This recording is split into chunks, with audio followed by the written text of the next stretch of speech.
It's December 17th, which means it's the biggest day in the Naruto community in recent years. I know what you're saying, Nick, why are you posting on Saturday? Usually you post on Tuesdays, Thursdays, and Sundays. well, that's because today we were handed some of the biggest news we've received as a community in years. Yes, today at Jump Festa, a festival based around Shonen Jump anime, the creators of Naruto handed out a massive bit of news that is going to significantly restructure the Naruto universe in years to come. But what was revealed and what does it mean for Naruto down the line? Well, we're gonna answer all those questions and more in a second here, but guys, first, please, for me, like this video, subscribe to the page, and hit that noti bell. And if you like keeping up to date with anime news outside of Naruto as well, go ahead and follow my other channel, The Weeb Commander, where instead of talking about Naruto, I talk about, well, literally every other anime. So a lot of you who are watching this video have probably seen my video theorizing on what the announcement will be on December 17th. And the theories for what was getting announced on December 17th were almost limitless. People theorized that we were gonna get a Minato prequel, that Boruto was gonna get revealed to be Infinite Tsukiyomi, that we were gonna get more light novels turned into manga. And while all of those theories, except for the Infinite Tsukiyomi one, were good and highly possible, unfortunately, none of those were the reality. You see, unfortunately today it was revealed that we're not getting something like a Minato prequel or Mr. Beast paying for the entirety of Naruto to be reanimated. We're getting something much more practical and something that we've been building up to for years now. And it has to do with the light novels. See, Naruto's manga has been over for almost 6 years now. I know, it makes me feel old too. And while a lot of people don't like Boruto's manga or anime, a lot of other content for Naruto was made in conjunction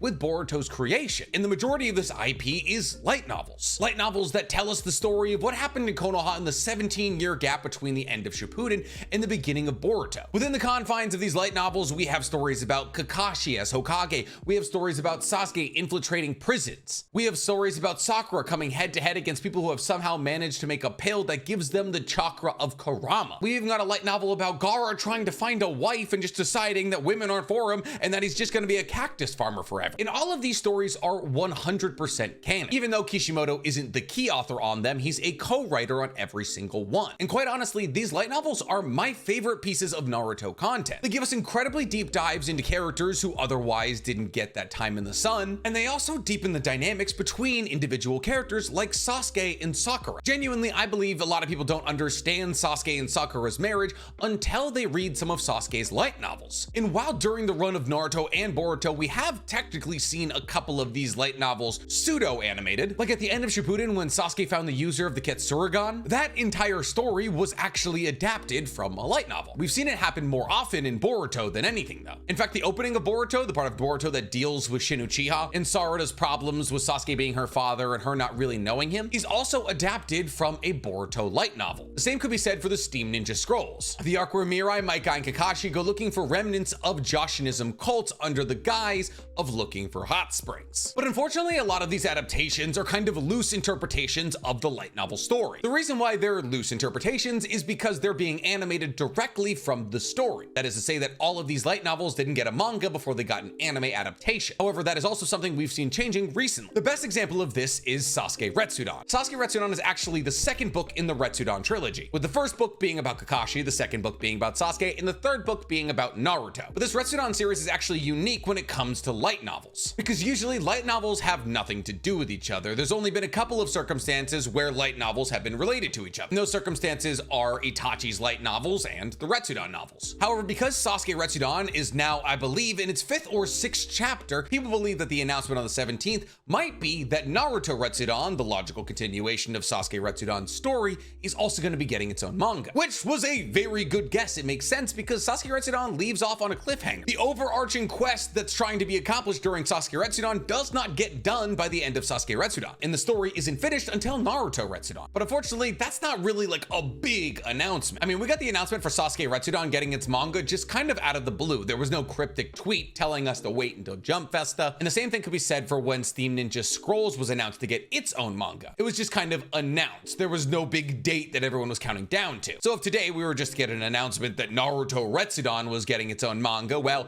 we would have been disappointed. In reality, the announcement we got today was that Sasuke Retsudan is going to be animated, and that animation for Sasuke Retsudan will release in January of 2023, meaning that we will be receiving new adult Sasuke, adult Sakura, and adult Naruto content on January 2023, which is exactly when the manga will finish its 8-chapter run. So in essence, the second that the manga of Sasuke Retsudan finishes, the anime starts. So if you didn't read the Sasuke Retsudan light novel or manga, you're gonna get to know the story through anime. And for those of you who are unfamiliar with the story of Sasuke Retsudan, I've actually done a video encapsulating the entirety of the plot in this video right here, but I'll quickly go over what the plot is and what this means for Naruto as a whole. See, Sasuke Retsudan is a story about Sasuke trying to save Naruto. See, in Kakashi Retsudan, Sasuke Retsudan, Naruto Retsudan, Naruto is sick. Naruto has been afflicted by a disease that once affected Hagoromo, a disease that could destroy his chakra networks and make it so he could never use jutsu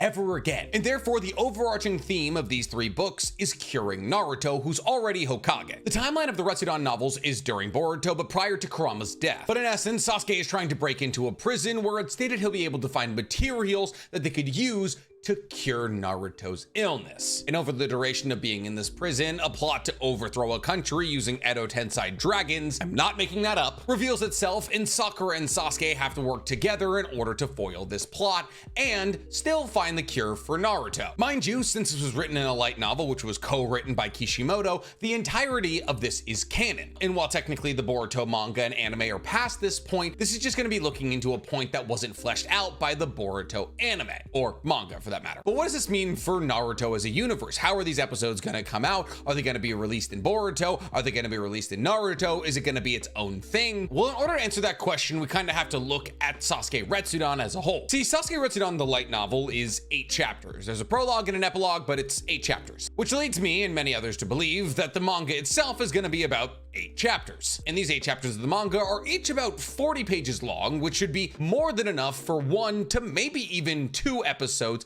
per chapter. But for the sake of pacing and the fact that we really don't need to stretch this content out, let's call it 8 to 10 episodes. That in itself is not long enough for its own season of anime. And considering the fact that there weren't any other announcements made to animate other projects, which makes sense when we consider the fact that there's no other light novels whose mangas are completed, that means more likely than not we're going to see this Sasuke Retsudan animation being placed in Boruto. And while that might sound bad, here's a couple of reasons it's not. 1, I'm not even entirely sure that this will be released in Boruto. Boruto has not released a manga canon episode since about a year and a half ago, so it's a possibility that they're going to use Sasuke Retsudan as a continuation of their non-canon storyline. However, the story they would be telling would technically be manga canon, considering the fact that Sasuke Retsudan now as a manga. But the thing is, like I said, I'm not entirely sure if these episodes are going to be released in Boruto. It's a possibility that these episodes could just be released of their own, and somehow the writers of the anime will stretch this story to be 12 episodes. Should the story be able to be stretched to 12 episodes, then yeah, it's a season of an anime, but what does that mean for us? If, hypothetically, these episodes just get released into Boruto, well then it's just kind of time to pad us until we can get to the Kara arc in Boruto, and the manga's far enough ahead that they're comfortable adding it into the anime, which is fine. Sasuke Retsudan is an incredible story, and it getting animated at all is fantastic. There's also the added bonus that Boruto does not show up in the entirety of the story. The entire story is about Sasuke, Kakashi, Sakura, and Naruto. Shikamaru makes like a mini appearance in it, but like I won't see anybody complaining about that. The reason it's kind of a toss-up as to whether or not it'll end up in Boruto or its own thing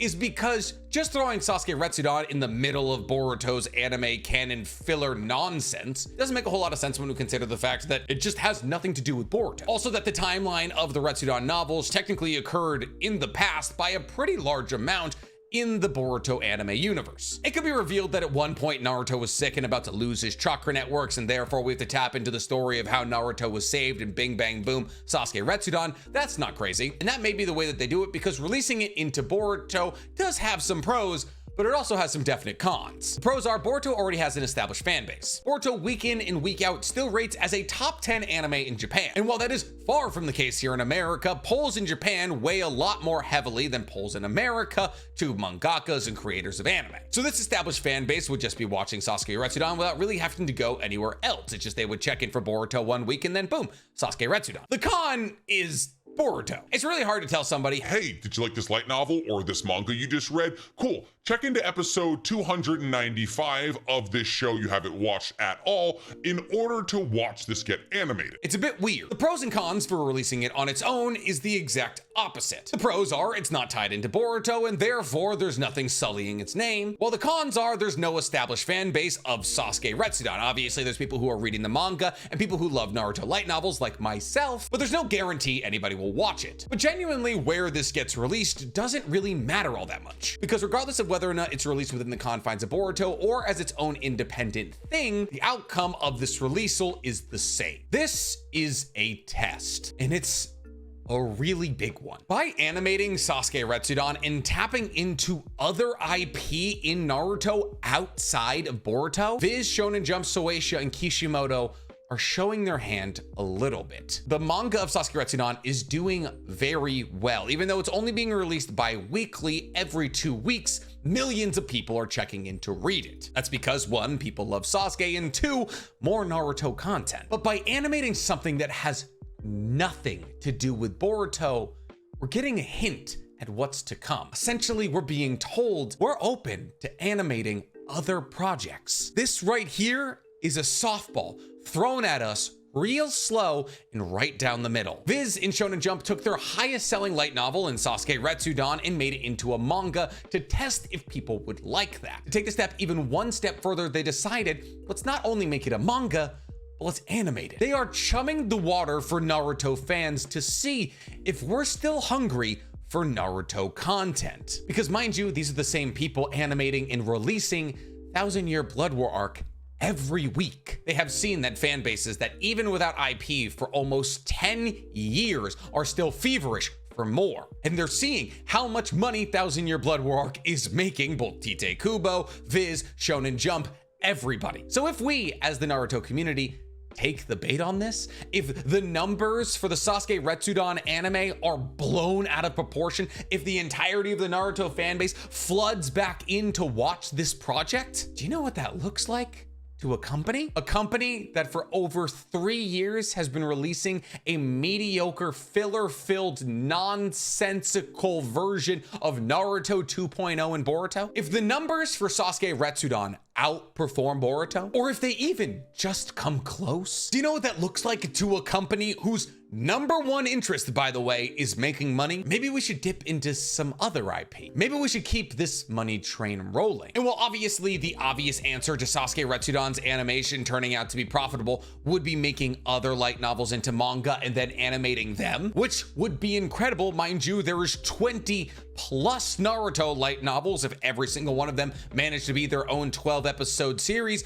we could be looking at literally hundreds of extra episodes of Naruto. And mind you, obviously the story of all of these light novels is complete, which would mean these would be tales within the confines of Naruto being told filler-free, back-to-back action, giving you a look into the relationships of characters that you already love, giving you the history of what's going on with Gaara, Kakashi, Shikamaru, Sakura, Sasuke, Naruto, Sai, giving you access to quite literally hundreds of additional canon storylines coming in the form of animation from Naruto. That's the obvious outcome. Because like I said, this is a company. Rule number 1 is money. And the fact that this is being done in conjunction to Boruto still running implies to us that putting other people on this project is not gonna stop Boruto, which is obviously a key concern for the powers that be, because Boruto, believe it or not, is a money-making machine. Once again, specifically in Japan, but still, Japan is a huge market for anime, believe it or not. But what if we consider the non-obvious answer? Like, yes, hundreds of new episodes of Naruto based off stories that a lot of you haven't even read or heard of sounds fantastic. And while there's no grand overarching story like Black Zetsu trying to create infinite Tsukiyomi, we're still looking at 12 episode little episodic stories within the Naruto universe, which I'm sure we would all appreciate. But if we take one step further out, if we're willing to animate existing Naruto IP, why couldn't we animate new Naruto IP? Now, I don't want to say that I've talked to a couple of people in high-ish places in regards to the future of Naruto, because I haven't at all. I just yell into the void. Everything I'm about to tell you is just me yelling into the void. Do you know what I'm saying? Do you hear what I'm saying? All right, I haven't talked to anyone about anything regarding Naruto from the people who make it, all right? You're listening to me, all right? I don't know what that was. I haven't done it. But let's say, I don't know, hypothetically, that this shifts to creating new animation within the confines of Naruto are the powers that be in Naruto somewhat admitting that Boruto hasn't been everything they wanted it to be, and that they would be very open to the idea of creation of new IP in the Naruto universe. Well, now what would this IP be? Well, who really knows? It could be a million different things. knows? It could be Minato's backstory or Hashirama's backstory or a what if series or a myriad of different things. But the most important thing to take from any of this is that none of that happens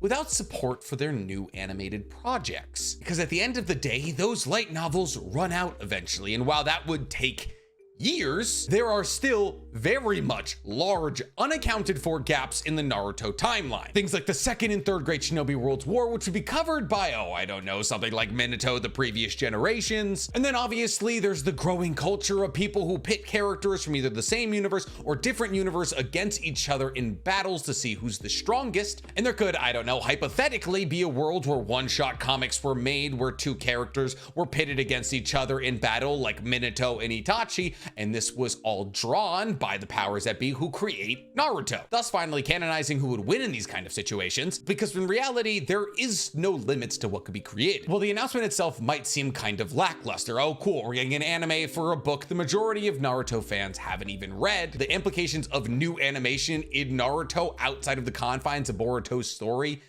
is massive. And I haven't been told by anyone, I would like to reiterate how much I haven't been told by anyone, that you should go vote in the community tab poll I have in my community tab right now about what future project you would like to see from Naruto. Now, these poll results will not be put in front of the higher ups of Naruto to be used to validate possible new IP being created. I'd like to state once again, will not be used for that. Like hoarding information, so it's not gonna be used for that. But you like me and you wanna help me be curious about things, so you should vote in it. So once again, I will reiterate, yes, this announcement might seem a little lackluster. Some of us were hoping for grandiose things. This announcement might mean those grandiose things are on the way. By the way, you can also vote in Swag Kage's poll about the same thing as my poll, because he's also so curious. And that's about everything you guys need to know about the announcement. If I missed anything, or if you guys are curious about other things that happened in Jump Festa,